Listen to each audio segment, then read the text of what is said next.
तीन तीन आपको लगता है गाड़ियां ईवीएम लेकर के वहां निकली हैं, जबकि चुनाव आयोग की गाइडलाइंस है कि बगैर प्रत्याशी को सूचना दिए, बगैर जिलाध्यक्ष को सूचना दिए, कोई भी बगैर फोर्स के कोई भी ईवीएम कहीं भी मूवमेंट नहीं हो सकता है। लेकिन उसको ढक करके बोरे से लेके भागना और बिना प्रशासन के साथ इस तरह की घटनाएं दर्शाता है कि भारतीय जनता पार्टी अपनी हताशा और निराशा को लेकर के पूरे प्रदेश में इस तरह का जो है माहौल, ये फर्जी तरीके से गड़बड़ी करने की नीयत से ये काम शुरू किया गया है, जिसकी जानकारी हम लोगों ने आज राज्य निर्वाचन आयोग को आकर के दिया है और ये मांग किया कि वहां के डीएम और कमिश्नर जब तक दोनों को हटाएंगे नहीं तब तक हम लोग काउंटिंग होने नहीं देंगे।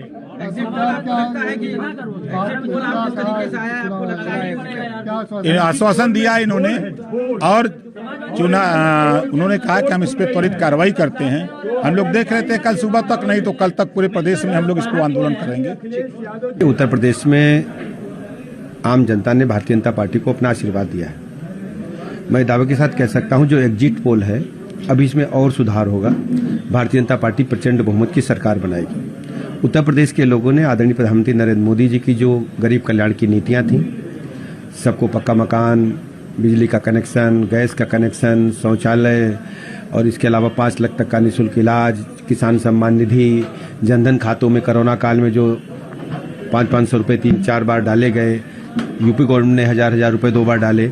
इसके अलावा जो यूपी में लॉ एंड ऑर्डर स्थापित हुआ है, तो लोगों को लगा इससे बेहतर सरकार कोई नहीं हो सकती। कोरोना काल में जब पूरी दुनिया का इतिहास है, कोरोना जब आया तो जब भी महामारी आती है तो महामारी से कम लोग मरते हैं, भूखमरी से अधिक मरते हैं। लेकिन आदरणीय प्रधानमंत्री जी ने लोगों को भोजन उपलब्ध कराया, तो लोगों को लगा कि हमारे जीवन में बदलाव यदि कोई ला सकता है, हमारी दुख मुसीबत में कोई खड़ा हो सकता है, तो बीजेपी और आदरणीय प्रधानमंत्री नरेंद्र मोदी जी ने है। लोगों ने जाति धर्म संप्रदाय से ऊपर उठ करके भारतीय जनता पार्टी के कमल के चिन्ह को दबाया और आसमान की ऊंचाइयों की ओर भारतीय जनता पार्टी को पहुंचाने का काम किया। माताओं बहनों ने खुल करके अपने परिवार की जो नीतियां थी उनको भी उन्होंने तोड़ दिया। माताओं बहनों ने खुल करके बीजेपी का साथ दिया है और ये सब आदरणीय प्रधानमंत्री नरेंद्र मोदी जी की वजह से हुआ है। मैं उत्तर प्रदेश के 25 करोड़ लोगों की तरफ से आदरणीय प्रधानमंत्री जी का आभार प्रकट करता हूं, उनका अभिनंदन करता हूं। कल अखिलेश यादव के चीफ, उन्होंने एक आरोप लगाया कि यूपी में ईवीएम चुराए जा रहे हैं और जहां पे बीजेपी हार रही है उसके ऊपर दरअसल समाजवादी पार्टी के लोग या विपक्षी दल जब चुनाव हारते हैं तो ईवीएम पर ही ठीकरा फोड़ते हैं। इस बात की जानकारी आप लोगों को भी है, पूरे देश के लोगों को है। मैं एक बात कहना चाहता हूं कि जो भारत की संवैधानिक संस्थाएं हैं, आज भी दुनिया में उनका एक स्टैंडर्ड स्थापित है कि भारत में संविधान की जो परिभाषा है, उसकी जो संस्थाएं, उन पर आज तक प्रश्नवाचक चिन्ह नहीं उठा। अपने देश में इमरजेंसी भी लगी, इमरजेंसी के बाद भारतीय संविधान फिर स्थापित हुआ और देश के लोगों ने देखा कि किस ढंग से भारत के लोग अपनी संवैधानिक संस्थाओं की मान्यता रखते हैं। लेकिन दुखद है कि भारत निर्वाचन आयोग पर, कभी सर्वोच्च न्यायालय पर, कभी पार्लियामेंट पर, कभी अन्य संवैधानिक संस्थाओं पर उंगली उठाना मैं इसको उचित नहीं मानता। मेरा मानना है कि शुचिता के साथ, गंभीरता के साथ भारतीय जनता पार्टी ने अपनी नीतियों को, अपने विचारों को जन जन तक पहुंचाया और लोगों ने आशीर्वाद दिया है। ये प्रारंभ में ही बात उठने लगती थी कि यदि हारे तो ईवीएम पर ठीकरा फोड़ेंगे, वो बात सही साबित हुई है। उत्तर प्रदेश के लोगों ने समाजवादी पार्टी की जो नीतियां थी उनको नकार दिया।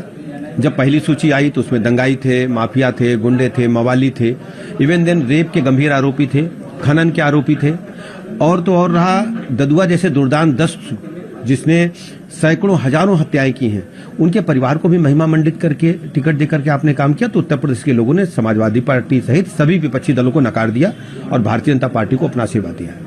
एक नारा है 2019 में भी अखिलेश यादव ने बोला और अभी बोल रहे हैं कि ये इलेक्शन डेमोक्रेसी को बचाने के लिए आखिरी। असल उनको क्या लगता है कि समाजवादी पार्टी सत्ता में नहीं आएगी तो डेमोक्रेसी चली जाएगी।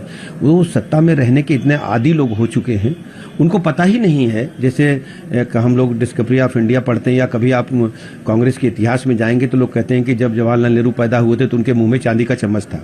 वो जिस यूनिवर्सिटी में पढ़ते थे इंग्लैंड में, तो हर गेट पर गाड़ी रहती थी और किसी से भी निकलते थे तो उनको घर तक ले जाती थी। इन परिस्थितियों में पैदा हुआ बेटा कैसे गरीब की बात सोच सकता है। मुझे लगता है कि हम सबको एकजुट के साथ रह करके प्रदेश और देश को आगे बढ़ाते हुए, भारत माता के सम्मान को पूरी दुनिया के पैमाने पर आगे बढ़ाते हुए, भारत ने जिस ढंग से दुनिया में अपना नाम स्थापित किया है आदरणीय मोदी जी के नेतृत्व में, आज पूरा देश जानता है, पूरी दुनिया इस बात की सराहना कर रही है। कोरोना महामारी के दौरान कई देश के राष्ट्राध्यक्ष दुखी नजर आए, त्राही त्राही करते नजर आ रहे, लेकिन भारत में आदरणीय मोदी ने जिस ढंग से हैंडल किया है, मैं कह सकता हूं कि यदि ये और किन्हीं हाथों में सत्ता होती तो भारत का क्या हाल होता, प्रदेश से सब लोग जानते हैं। आज हम लोग कोरोना महामारी के दौरान भी बगैर मास्क के अगर बात कर रहे हैं तो 100% वैक्सीनेशन के कारण। देखिए 3-3 आपको लगता है गाड़ियां ईवीएम लेकर के वहां निकली हैं, जबकि चुनाव आयोग की गाइडलाइंस है कि बगैर प्रत्याशी को सूचना दिए, बगैर जिलाध्यक्ष को सूचना दिए, कोई भी बगैर फोर्स के कोई भी ईवीएम कहीं भी मूवमेंट नहीं हो सकता है। लेकिन उसको ढक करके बोरे से लेके भागना और बिना प्रशासन के साथ इस तरह की घटनाएं दर्शाता है कि भारतीय जनता पार्टी अपनी हताशा और निराशा को लेकर के पूरे प्रदेश में इस तरह का जो है माहौल, ये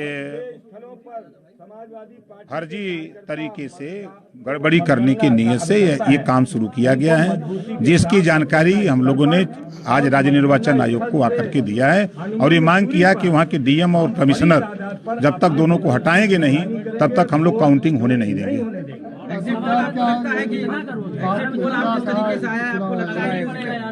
आश्वासन दिया इन्होंने और उन्होंने कहा कि हम इस पर त्वरित कार्रवाई करते हैं।